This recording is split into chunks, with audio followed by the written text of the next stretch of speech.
19-ാമത്തെ സങ്കീർത്തനം 7-ാമത്തെ വചനം.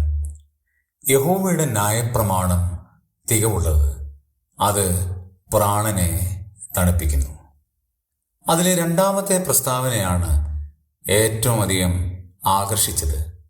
നമ്മുടെ പ്രാണനെ തണുപ്പിക്കുന്ന ഒരു ന്യായപ്രമാണം.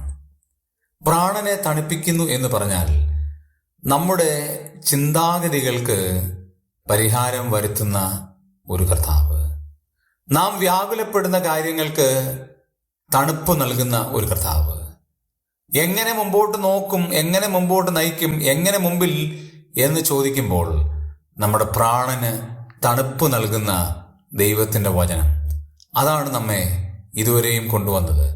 നമ്മുടെ പ്രതിസന്ധി ഘട്ടങ്ങളിൽ നീ ഭയപ്പെടേണ്ട, ഞാൻ നിന്നോടുകൂടെയുണ്ട്, നീ ഭ്രമിച്ചു നോക്കേണ്ട, ഞാൻ നിന്റെ ദൈവമാകുന്നു എന്ന് അരുളി ചെയ്ത ആ മഹോന്നതനായ ദൈവത്തിൽ അടിയുറച്ച് വിശ്വസിക്കുന്നുണ്ടോ?